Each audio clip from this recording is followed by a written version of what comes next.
Ya Bapa, kami rindu sebagaimana lagu yang kami naikkan ke hadapan-Mu. Berfirmanlah Engkau Tuhan, kami sudah siap untuk mendengar. Dan kami memohon supaya Engkau memberikan kami pengertian. Sehingga lewat pengertian yang Roh-Mu berikan, menolong kami bagaimana hidup benar dan berkenan di hadapan Tuhan. Berkatilah kami Tuhan. Roh-Mu yang kudus kiranya juga menolong hamba-Mu dalam segala kelemahan keterbatasannya. Biarlah Engkau yang leluasa memakai dia untuk apa yang Tuhan boleh nyatakan bagi kami. Kuasai pikiran dan hati kami Tuhan, untuk boleh tertuju kepada Engkau, mendengar firman-Mu pada pagi hari ini. Di dalam nama Tuhan Yesus kami berdoa. Amin. Jemaat kami persilakan duduk kembali. Ya. Pagi ini kita akan belajar firman Tuhan dari Filipi 1 ayat 3 sampai 11.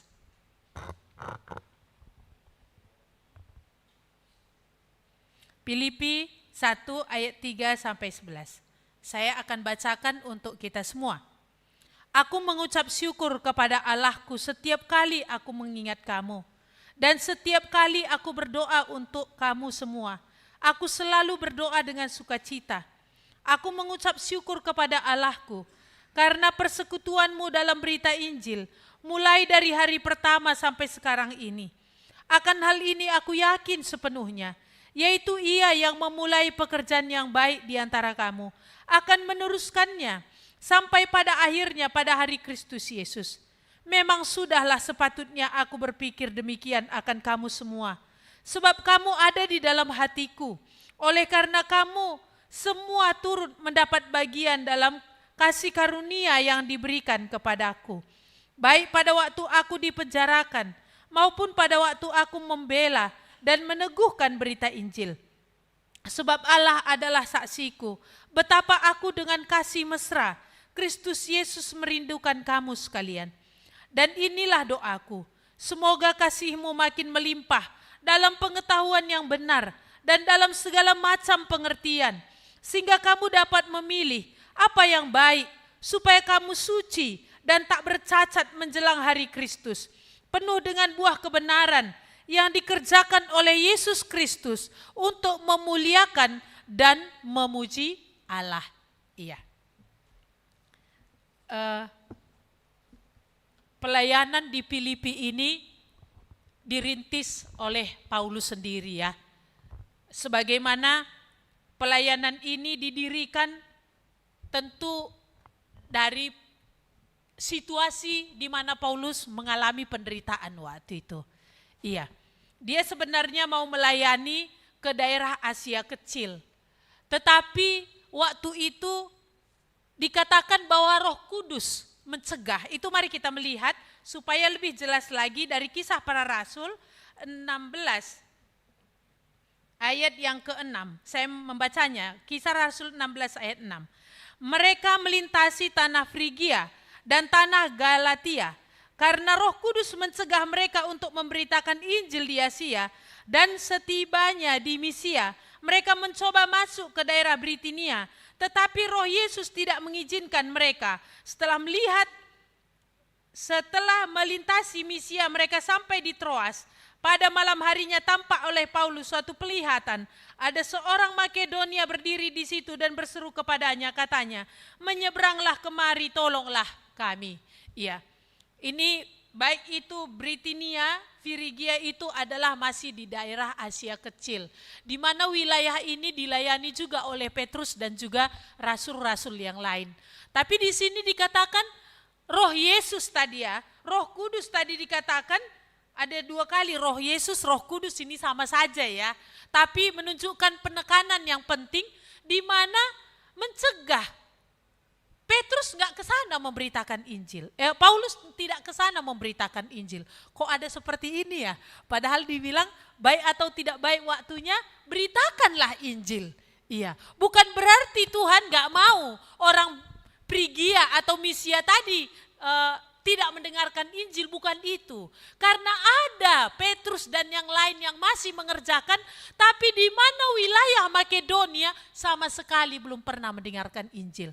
Wilayah Makedonia ini adalah Eropa, di mana Tuhan sudah punya rencana yang besar atas hidup Paulus bagi pemberitaan Injil bagi masa depan.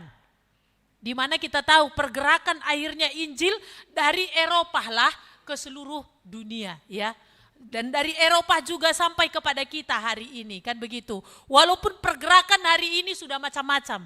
Ada yang dari Indonesia lagi balik ke Eropa, dan ini artinya sudah seperti panah yang semua arah, begitu ya. Tapi kalau dulu dari Asia dan wilayah Asia ini Tuhan bawa menyeberang ke wilayah Makedonia, inilah Eropa tadi. Jadi Tuhan menghambat bagian yang ini karena sedang Tuhan buka pintu yang besar untuk wilayah Makedonia ini tadi. Dan Paulus menuruti, ya. Di sini kita melihat apa firman Tuhan katakan, kejarlah kekudusan, karena tanpa kekudusan kamu tidak bisa melihat Tuhan. Mengapa Paulus peka sedemikian terhadap apa yang Tuhan inginkan? Karena memang di sisi yang lain dia mengejar kekudusan itu. Sehingga dia peka apa yang Tuhan mau untuk dia bisa lakukan, gitu ya. Kita dicegah nggak dicegah, bisa peka kita lakukan atau tidak, gitu ya. Tapi di sini tadi kita melihat, dan ketika Paulus tadi ada di wilayah Makedonia ini tadi, yang pertama yang dia injili di Eropa ini adalah yang kita baca ini tadi, yaitu Filipi, kota Filipi.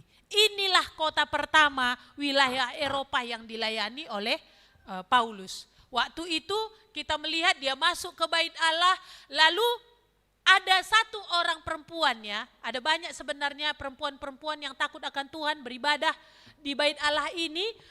Ada Lydia yang Tuhan bukakan hatinya untuk mendengarkan apa yang disampaikan oleh Paulus, dan di sana dia menjadi percaya, memberi dirinya untuk dibaptis, dan seluruh keluarganya juga dilayani oleh Paulus. Seluruh keluarga Lydia ini menjadi percaya.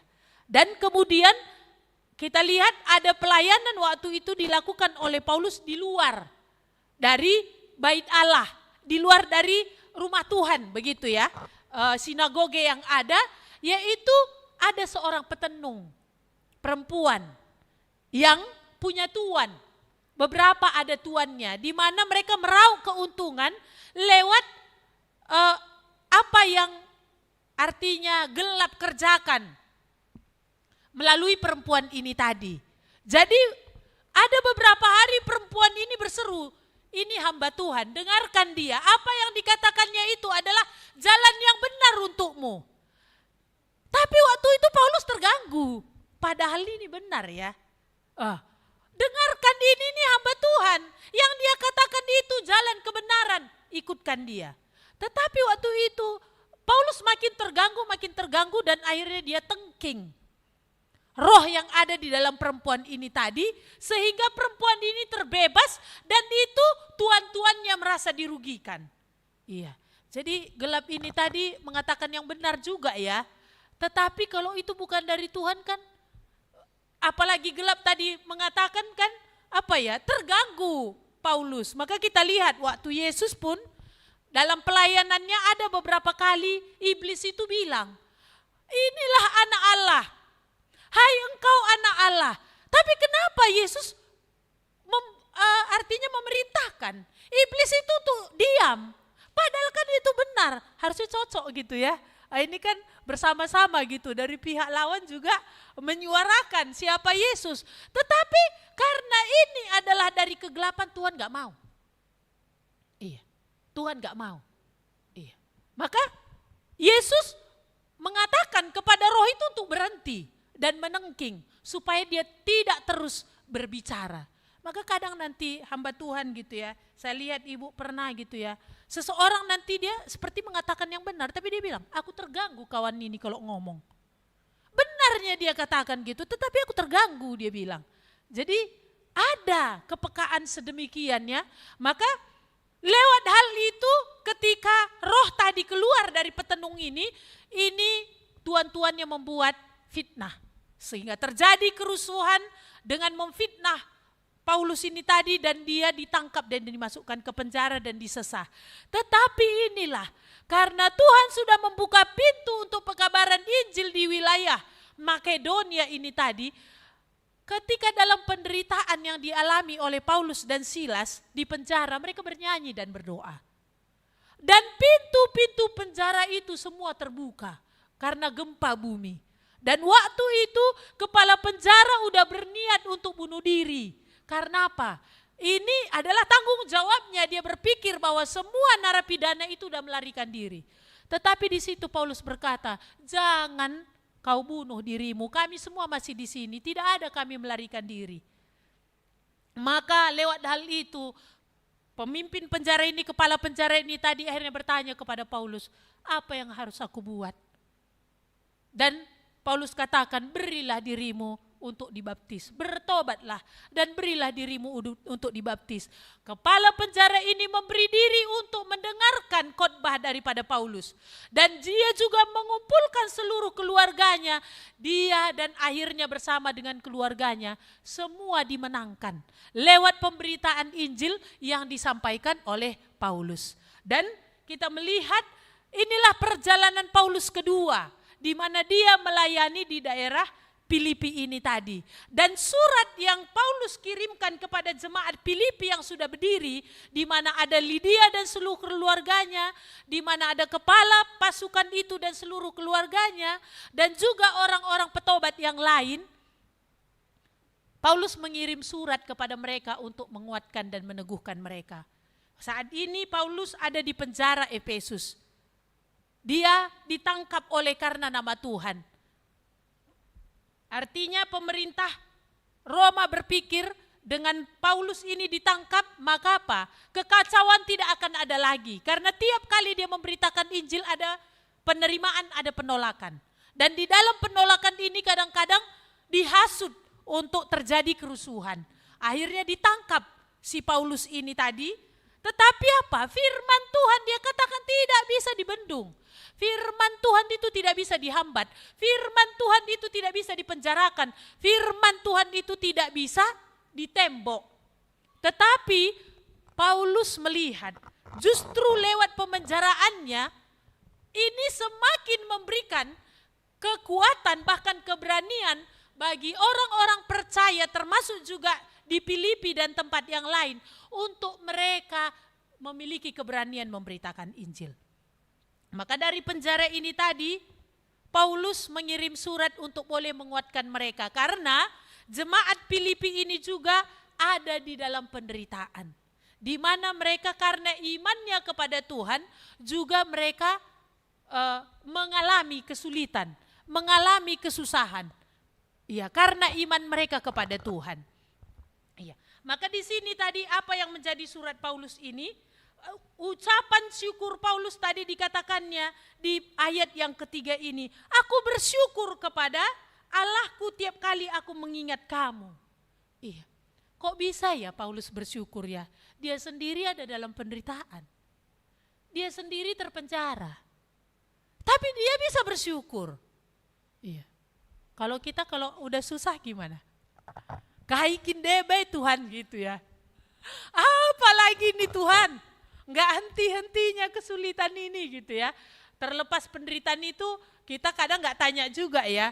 Penderitaan ini apa Tuhan mau? Apa maksudnya? Apakah kesulitan ini, penderitaan ini oleh karena kesalahanku atau ada sesuatu yang lain yang Tuhan mau nyatakan? Jadi jenis penderitaan ini ada dua ya.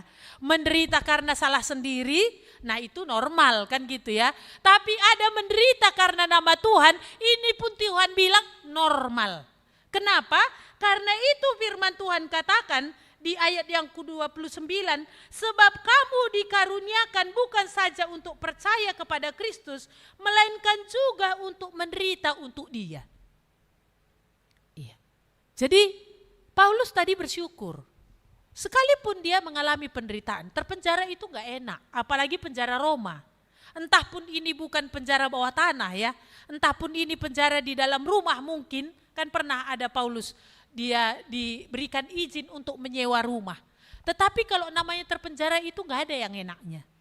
Tetapi di sini kita melihat Paulus bersyukur atas apa yang terjadi di tengah-tengah jemaat Filipi ini. Bagaimana Paulus melihat Tuhan tidak berhenti bekerja dan berkarya atas orang-orang percaya itu. Bagaimana mereka dikatakan dari awal pertobatan mereka sampai saat di mana Paulus mengirim surat ini, bahkan menjadi keyakinan Paulus seterusnya bahwa apa? Mereka ini dikatakan tetap bersekutu dalam berita Injil mulai dari hari pertama. Sama seperti jemaat mula-mula ya. Bagaimana mereka dikatakan bertekun di dalam pengajaran rasul-rasul. Dari saat mereka menjadi percaya, ini menjadi satu hal yang terus kuat dalam diri jemaat mula-mula waktu itu apa? Bertekun mendengar pengajaran rasul-rasul. Orang Filipi pun rupanya demikian. Mereka juga bertekun dari saat mereka bertobat terus sampai saat ini, yaitu apa? Mendengarkan pengajaran, bersekutu dalam berita Injil. Artinya apa? Ada satu perjuangan yang mereka lakukan, ada terus satu kehausan untuk mendengarkan apa yang Tuhan katakan lewat hamba-hamba Tuhan.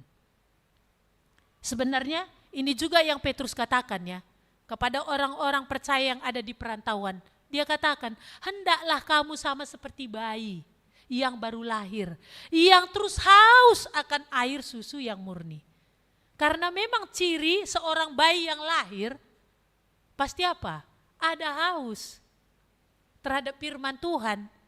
Iya. Kalau sudah lahir ada kerinduan untuk mendengar firman Tuhan itu. Iya. Maka ini juga yang Paulus lihat.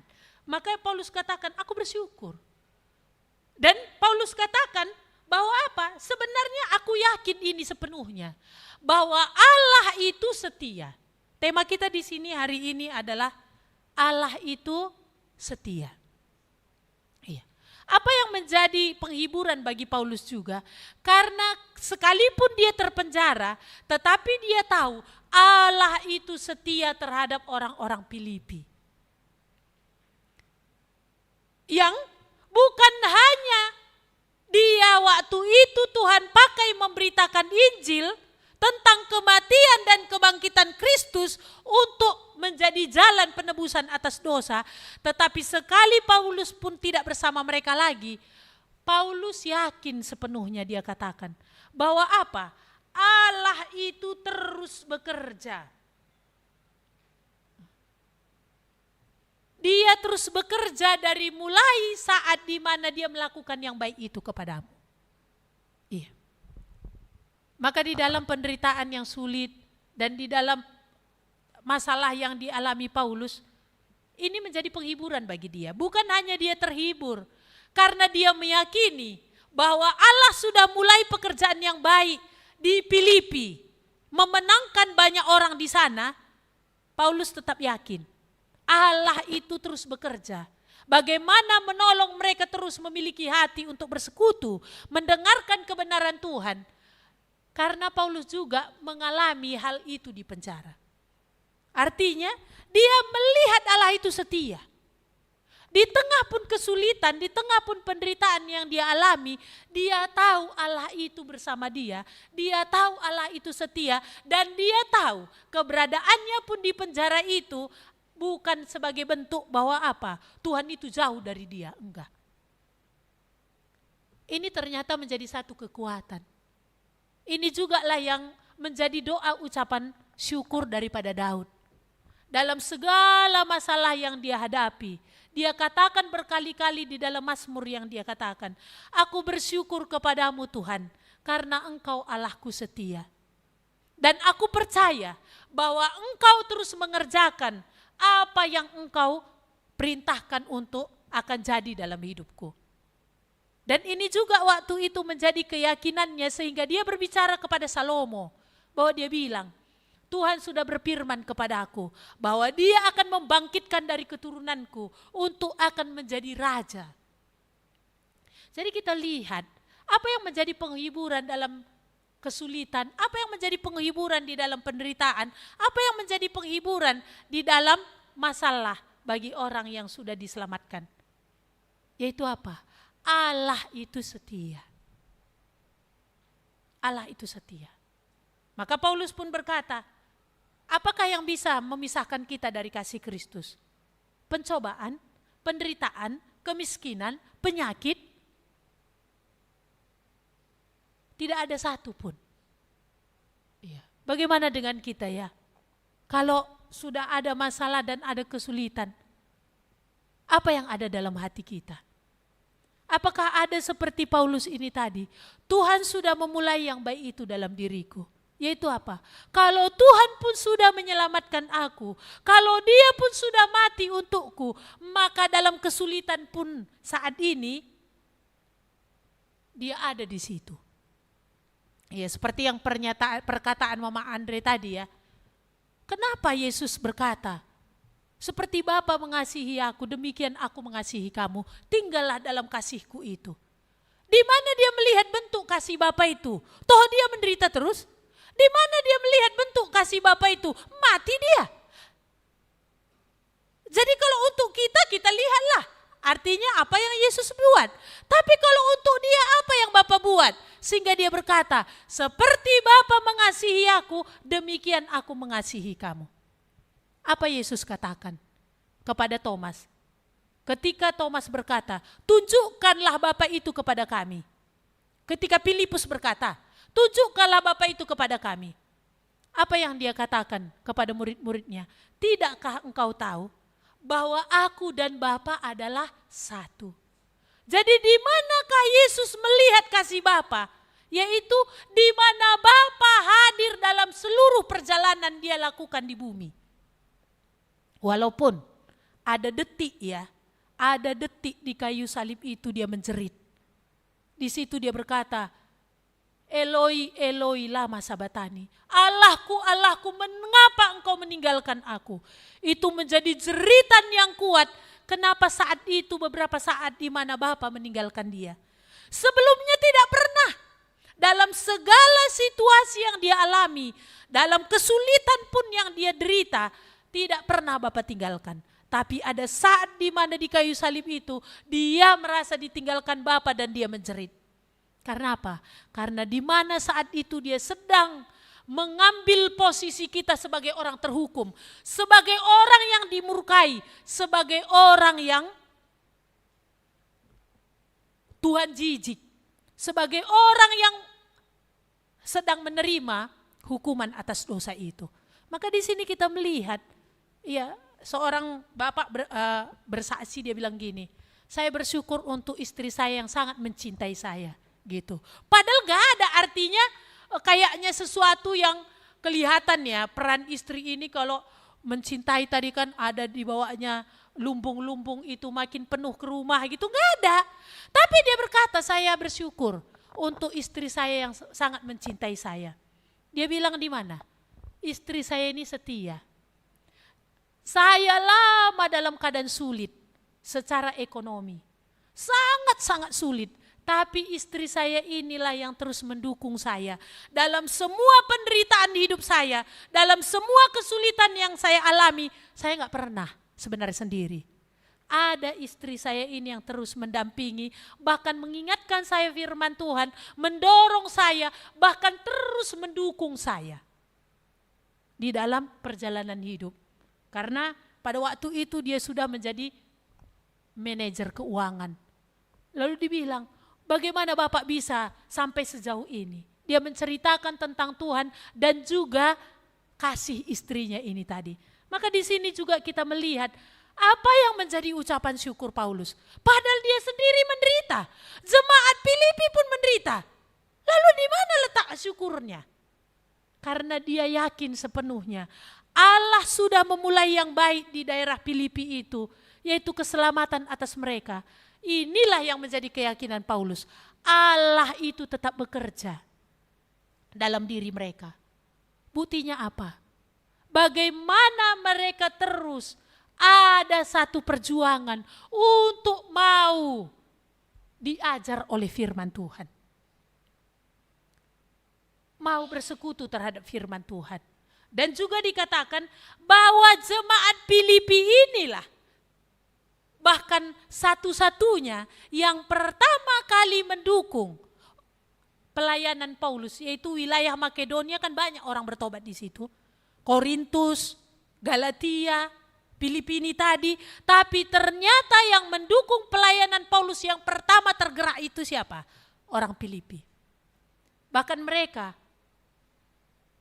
bukan hanya sekali dua kali memberikan bantuan ketika Paulus melayani, bahkan di penjara pun ada orang yang mereka utus, yaitu Epaphroditus, untuk mengunjungi Paulus sebagai bentuk support, dukungan daripada jemaat Filipi ini terhadap Paulus.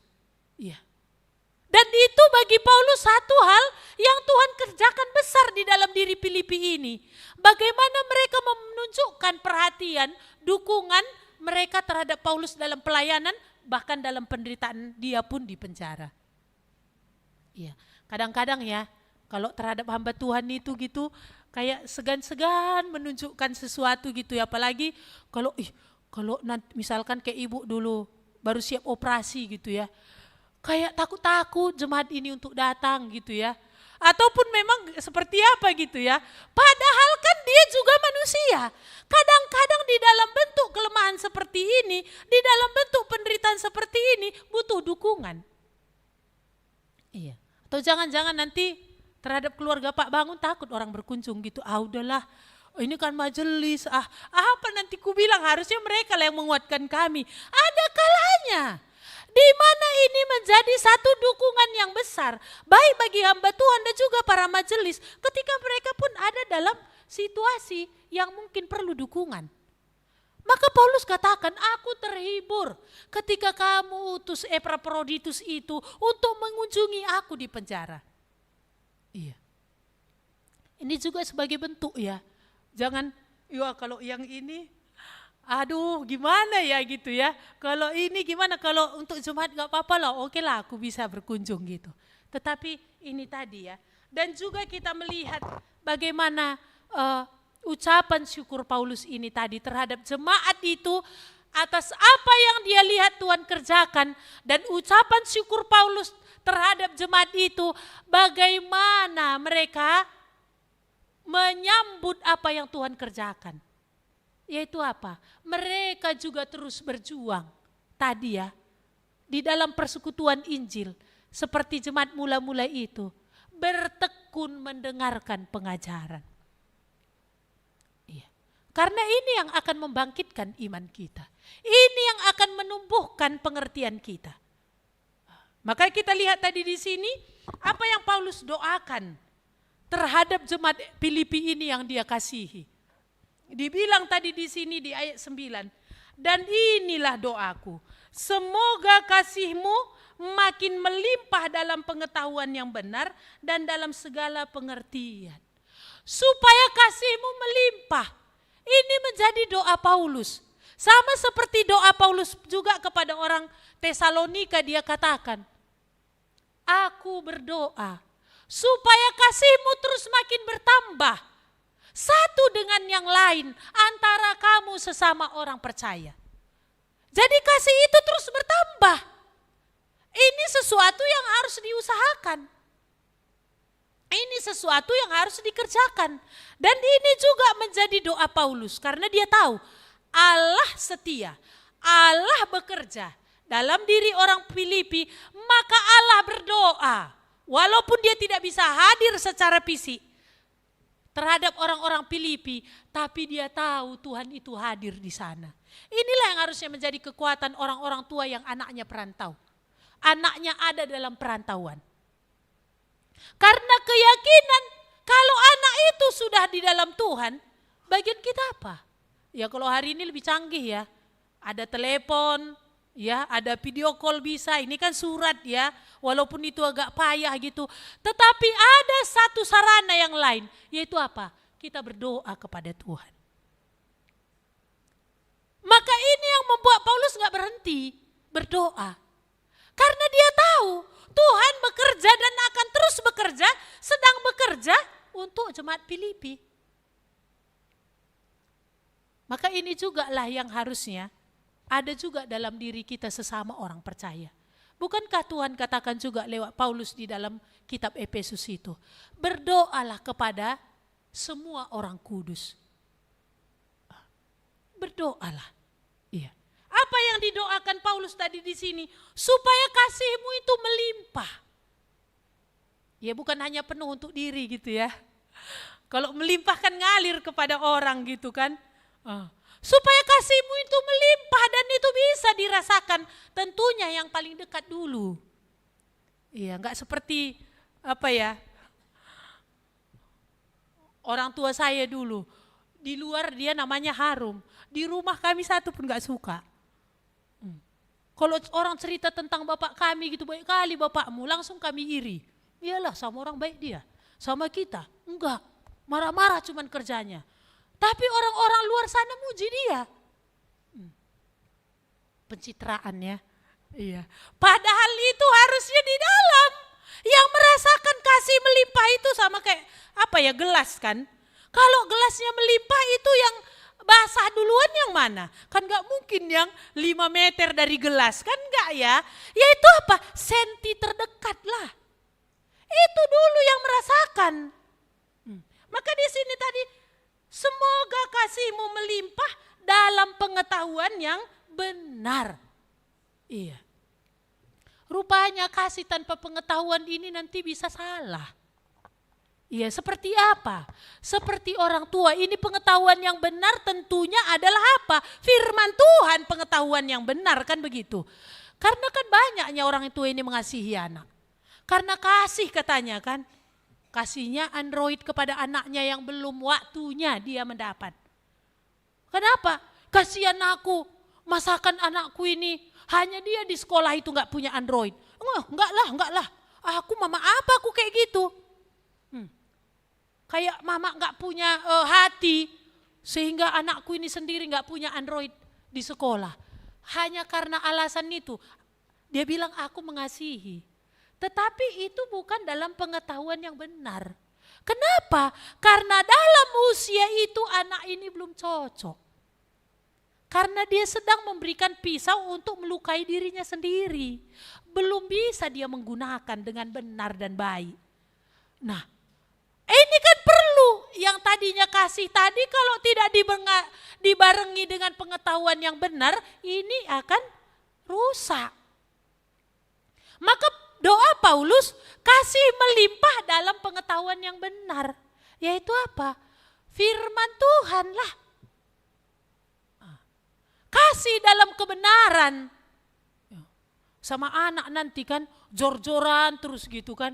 Masih dia bilang sikit, "Mak, aku sudah habis lagi nih uangku," katanya. "Berapakah mau nak aku gitu."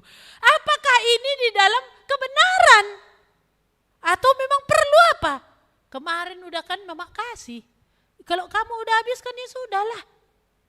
Itu sepanjang minggu ini siaplah kamu gak usah jajan. Kalau gak ada dalam pengetahuan yang benar tadi, gak dipimpin oleh firman Tuhan, gimana juga nanti kasih ini kan? Iya. Sehingga apa nanti? Suami pun gak berani negur istri. Gitu ya kan? Udahlah, daripada ribut gitu ya. Kan kasih tadi, udahlah. Padahal kasih itu juga ada bentuknya teguran. Maka dikatakan tadi, kasih melimpah dalam pengetahuan yang benar. Maka perlunya kadang kita, di dalam apa yang kita buat ini, di dalam apa yang dalam hati ini, perlu kita tanya Tuhan. Perlu kita cari wajah Tuhan, ini benar atau tidak? Ini membangun apa enggak? Iya. Saya termasuk juga dulu Tuhan akhirnya berkata, hentikan pertolonganmu untuk saudaramu ini. Kenapa? Karena dia akan membuat engkau sebagai Tuhan kecil dalam hidupnya. Maka ketika ada sulit, yang telepon saya. Ketika sulit ditelepon saya. Karena terus dikasih. Tetapi waktu itu Tuhan bilang, hentikan. Supaya dia belajar mencari aku. Karena memang berapapun ku tolong kayak menyiramkan air ke pasir memang saya. Gak ada jadi, gak ada uang yang saya kasih itu, pemberian saya kasih itu benar-benar menghasilkan, gak ada. Berapa saudara saya tolong, gak ada. Malah Tuhan izinkan saya malah ketika hentikan itu mereka membenci. Tetapi itu Tuhan bilang gak apa-apa. Tapi ketika mereka sulit mereka mulai berdoa. Hidup juga kok, makan juganya sampai sekarang tanpa pun ada pertolongan dari saya. Bahkan apa? Lebih daripada ketika saya tolong mereka. Jadi dikatakan tadi, hendaklah kasihmu itu melimpah dalam pengetahuan yang benar. Ini perlu kita bawa sama Tuhan. Maka perlunya kita terus belajar firman Tuhan. Mengisi pengetahuan ini dengan firman Tuhan. Supaya apa? Ketika kita bertindak sesuatu itu ada dalam kebenaran. Dan juga tadi dikatakan dalam segala macam pengertian. Segala macam pengertian. Jadi ini maksudnya apa? Pengertian itu siapa yang beri? Itu Tuhan. Ada banyak orang mengisi pengetahuannya dengan firman Tuhan tanpa ada pengertian. Kenapa? Enggak ada roh Tuhan yang mengajari di situ. Makanya semua bagi dia firman Tuhan ini cuma apa? Cerita. Pengetahuan aja semua. Maka ketika dalam realita hidup tidak ada firman Tuhan ini yang menjadi pegangannya dan dia lakukan. Cuma jadi pengetahuan. Bukan menjadi satu pengertian yang memberikan dia tindakan yang benar. Maka ini perlu doa. Yang bisa memberikan kita mengerti itu siapa? Tuhan. Maka kalau sudah ada, artinya ketika kita dengar firman Tuhan hanya menjadi pengetahuan-pengetahuan tanpa ada satu pengertian dalam hati, ini perlu sungguh-sungguh didoakan. Gak ada lagi pengertian itu. Cerita bisa tahu, tetapi apa yang menjadi artinya efek realita ataupun aplikasi yang bisa kulakukan lewat hal ini, gak tahu. Karena pengertian itu dari Tuhan. Ini juga yang doa Paulus kepada jemaat Efesus. Dia bilang apa? Aku berdoa kepada Tuhan supaya mata hatimu terang. Dan dia memberikan roh hikmat dan firman untuk membuat mata hatimu terang. Supaya dia memberikan roh hikmat dan firman untuk membuat mata hatimu terang. Artinya apa? Kasih pengertian. Kasih pengertian.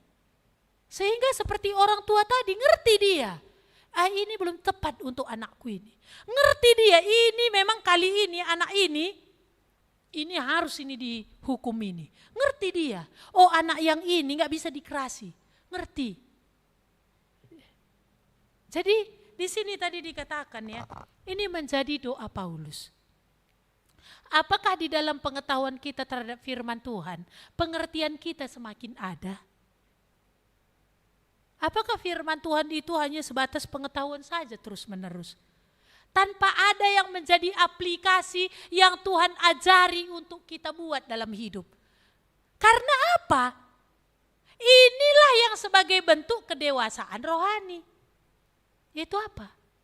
Di mana kasih semakin melimpah, pengetahuan dan pengertian makin ada, ini yang akan membuat tindakan dan pilihan itu benar. Kan itu dikatakannya di ayat 10 kan? Sehingga dalam kasih tadi yang didukung dengan pengetahuan yang benar dan juga diberikan pengertian tadi, sehingga ini hasilnya. Dia bilang apa? Kamu dapat memilih apa yang baik. Kamu dapat pilih apa yang baik. Jadi kedewasaan rohani itu nanti terlihat di mana? Pilihan-pilihan dalam hidupnya itu akan semakin benar dan tepat. Itulah menunjukkan semakin dewasa rohaninya. Jadi kalau pengetahuan saja yang makin banyak, tapi pilihan dan yang dibuat itu bukan makin benar, itu tidak. Itu gak pas. Maka ini yang menjadi doa Paulus. Supaya dikatakan tadi, kamu dapat memilih apa yang baik. Bagaimana kita akan bisa memilih apa yang baik? Kalau tidak, makin membangun hubungan tadi dengan Tuhan. Kalau tidak, kita mengisi pikiran kita ini dengan pengetahuan firman Tuhan. Dan berdoa supaya Tuhan makin mengajari kita. Ini gak bisa terpisah. Doanya gak ada gitu, minta pengertian dari Tuhan. Seperti yang tadi bersaksi dikatakan ya, Tuhan apa sebenarnya kau mau? Mungkin selama ini kan jalani aja, tanpa pernah bertanya, apa sebenarnya yang kau mau Tuhan? Apakah kita tahu apa yang Tuhan mau? Dalam keluarga kita, mengapa kita menikah? Supaya beranak saja? Apa tujuan Tuhan? Mengapa Tuhan memberikan pasangan hidup? Ya gelah melungan gitu, supaya jangan kesepian. Itukah? Kalau terhadap Adam itu ada jelas. Yaitu apa? Supaya nolong Adam untuk mengusahakan Taman Eden lebih baik lagi. Jadi mengerti akan hal ini gitu ya. Jadi apa Tuhan mau? Baik secara bagi kita kalau masih single sampai sekarang gitu. Apa Tuhan mau? Kita bekerja di satu tempat, apa Tuhan mau? Gelang korsen saja supaya makan gitu ya. Dapat uang, makan, udah gitu aja. Apa sebatas itu? Tentu tidak. Apa Tuhan mau? Salah satu yang Tuhan mau yang diingatkan hari ini lewat sekolah minggu dewasa itu apa? Pergi, jadikan semua bangsa muridku. Tuhan katakan, kamu saksiku di Yerusalem, Judea, Samaria, sampai ke ujung bumi, kamu saksiku. Hidupmu, perkataanmu harusnya apa? Mencerminkan tentang aku. Udahlah hidup aja Tuhan ngomong payah. Nggak bisa. Tuhan bilang bukan hanya hidup tapi ngomong juga. Ini sudah tentu menjadi ketetapan Tuhan. Jadi penginjilan itu bukan pilihan, harus. Karena itu perintah. Jadi kalau melawan perintah itu dosa. Nggak tepat sasaran yang Tuhan mau. Jadi dosa itu bukan seperti yang sekolah minggu tadi katakan ya. Hanya sebatas tidak mencuri, tidak berbohong. Aku jujur. Terus apa lagi? Aku tidak selingkuh, aku tidak berzina. Ku jaga pikiranku ini tidak kotor. Bukan hanya itu yang artinya tidak dosa. Tidak sampai sasaran Tuhan ini dosa. Tidak sampai kehendak Tuhan itu dosa, hamartia namanya. Tidak sampai rencana Tuhan tadi dalam hidup kita. Enggak sampai rencananya tadi. Iya. Salah satu rencana Tuhan menyelamatkan kita adalah apa? Supaya lewat kita semakin banyak orang mendengar Injil. Kenapa? Tuhan percayakan harta yang mahal ini. Aku balik ke surga dia bilang. Sekarang ku kasih, aku percaya samamu. Kamulah meneruskan apa yang sudah kukerjakan di atas kayu salib itu.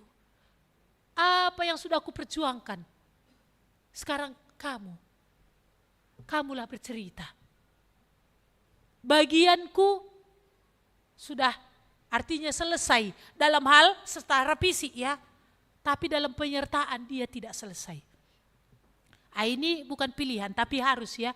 Tetapi apa yang Tuhan mau bagi kita secara pribadi yang lain lagi? Apa Tuhan mau? Iya. Lansia lah mau gelah nimai saja apa ya? Aku nggak metua gitu kan. Udah lansia aku berarti apa? Tunggu hari-hari kematian saja. Seperti itu cuman. Kenapa buat panjang-panjang hidup? Apa Tuhan mau? Walaupun terbatas dalam gerak. Apa selesai sudah Tuhan berencana atas hidup kita? Kalau selesai kan udah dipanggil. Berarti apa? Belum selesai. Iya. Seperti Yohanes. Kenapa Yohanes lagi naik-naik daunnya gitu ya?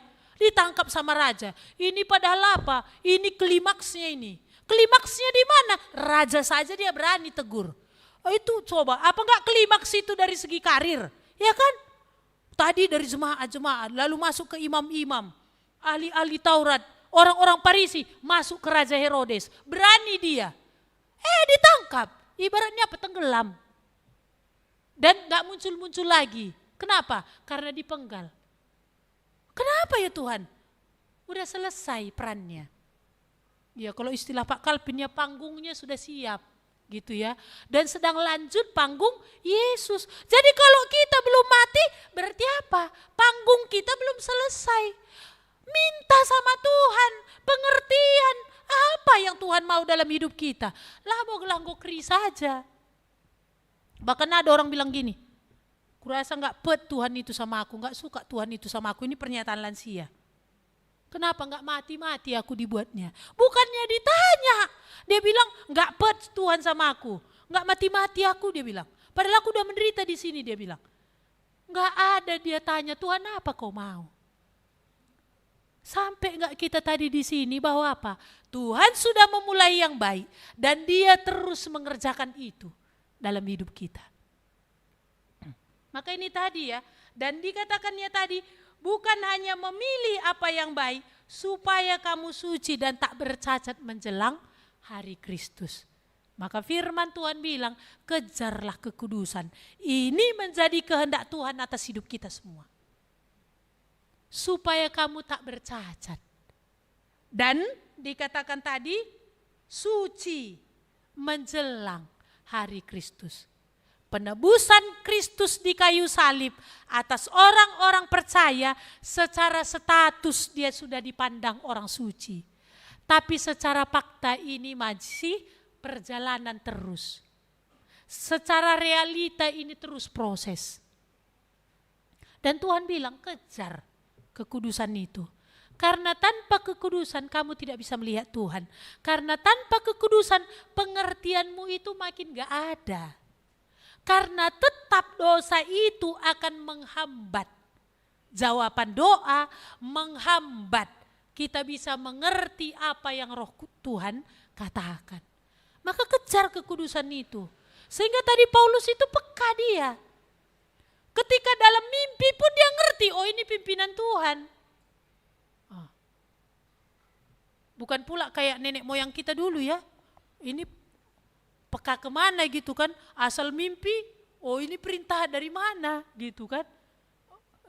Ini bukan Tuhan yang mimpin, malah gelap yang pimpin. Tapi Paulus mengerti, ini Tuhan mau. Maka kita pergi ke Makedonia. Sepeka itu Paulus akhirnya dalam hidupnya.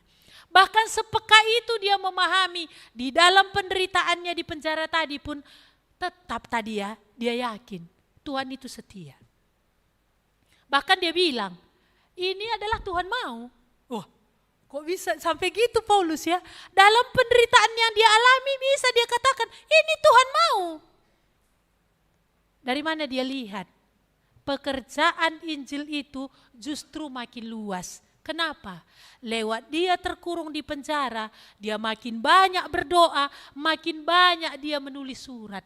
Kalau tadi dia nggak penjara, mungkin gak ada waktu bagi Paulus kadang penulis surat. Lalu apa menjadi pegangan kita? Paulus ini orang cerdas.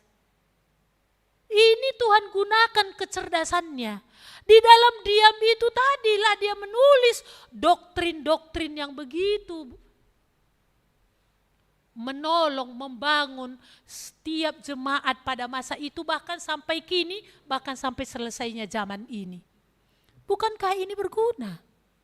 Maka kita lihat kadang-kadang hari ini bisa saja kita nggak mengerti. Ada penderitaan yang bisa kita tidak pahami.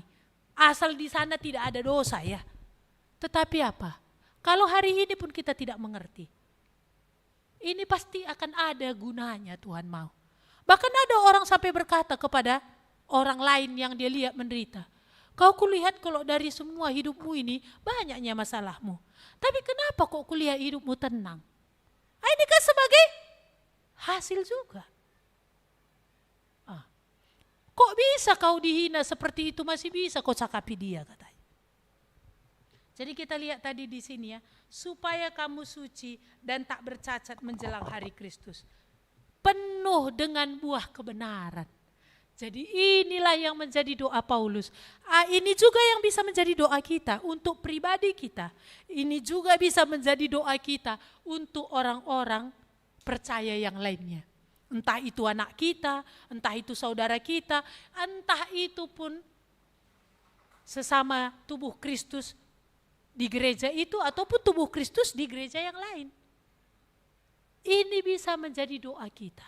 Yaitu apa? Supaya kasih tadi melimpah dalam pengetahuan yang benar, dalam pengertian, sehingga kita tadi dikatakan memilih apa yang baik. Dan supaya kita kudus, tak bercacat, dan kita semakin dipenuhi dengan buah-buah kebenaran. Ini yang Tuhan mau bagi kita secara pribadi, walaupun mungkin ada hal-hal khusus yang bisa Tuhan nyatakan bagi kita. Yaitu bisa ada orang mendukung dalam hal pelayanan, bagian keuangan. Ini bagian yang khusus. Orang lain ngasih 20% aja udah bergumul gitu ya. Tapi dia makin Tuhan berikan keringanan, lebih dan lebih. Karena apa? Dia ngerti itu bagian dia secara khusus.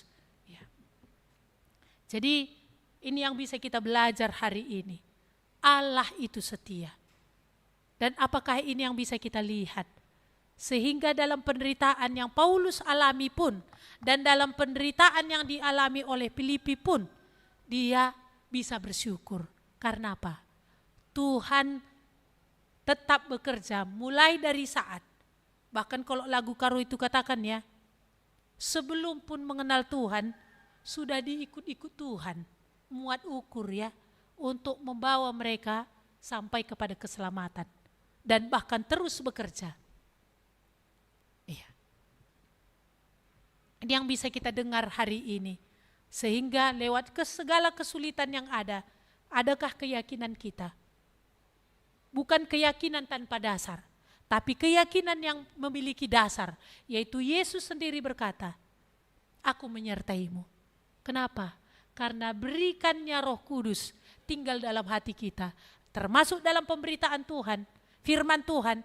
Yesus pun berkata, aku menyertai engkau sampai kesudahan zaman.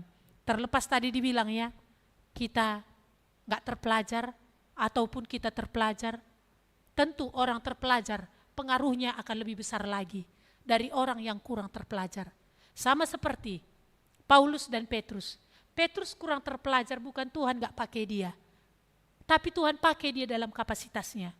Paulus yang terpelajar, Tuhan pakai dia dalam kapasitasnya, maka kita bisa melihat apa yang dikerjakan Paulus itu karena sesuai karunia yang Tuhan kasih kepada dia.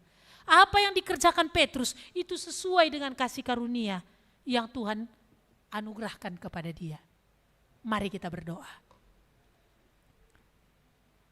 Kami bersyukur kepadamu Tuhan. Engkau Allah yang setia. Engkau Allah yang sudah memulai yang baik itu dalam hidup kami. Kalau kami pun bisa percaya dan mengerti bagaimana Engkau memberikan putramu yang tunggal mati untuk menebus kami. Ini adalah sebagai bentuk bagaimana Engkau yang memilih kami, Engkau yang mengasihi kami, dan bagaimana Engkau terus Tuhan memberikan firman, mengingatkan kami apa yang benar, apa yang harus yang kami pilih, yang baik dan berkenan di hadapan-Mu itu. Tuhan, kami bersyukur jikalau dalam setiap minggu, mungkin di dalam ibadah-ibadah tertentu lainnya, PA-PA yang ada banyak kami ini yang berjuang untuk mau terus diisi pengetahuan kami. Dan ada banyak kami yang mencari wajah Tuhan untuk diberi pengertian, supaya pilihan-pilihan hidup kami ini boleh semakin benar. Dan kami rindu Tuhan, supaya demikianlah Tuhan akan kerjakan secara menyeluruh bagi kami. Bawalah ya Tuhan, supaya semua kami jemaat yang ada di sini sampai kepada pertobatan itu, keselamatan sejati itu. Dan biarlah Tuhan, sebagaimana Paulus tadi berdoa, Engkau jugalah kiranya memberikan kasih yang melimpah kepada kami di dalam pengetahuan yang benar dan di dalam pengertian, supaya kami boleh memilih apa yang baik, sehingga kami Tuhan bisa kudus dan tak bercacat, sampai Kristus akan datang menjemput kami satu persatu. Terima kasih Tuhan, Engkau yang meneruskan firman ini ke dalam hati kami pribadi lepas pribadi. Kami bersyukur untuk kehadiran-Mu di dalam seluruh ibadah ini boleh memberkati kami. Kami bersyukur atas Engkau yang sudah menolong kami. Semua yang boleh mengambil bagian dalam pelayanan hari ini. Terpujilah Engkau Allah kami yang hidup. Kami serahkan diri kami kepadamu ke depan. Supaya Engkau lagi lah ya Tuhan memimpin kami. Biarlah hati kami boleh terus memiliki kerinduan untuk bersekutu dengan Engkau. Terpujilah Engkau Allah kami yang hidup. Di dalam nama Tuhan Yesus kami berdoa dan mengucap syukur. Amin. Kepada Allah beri puji.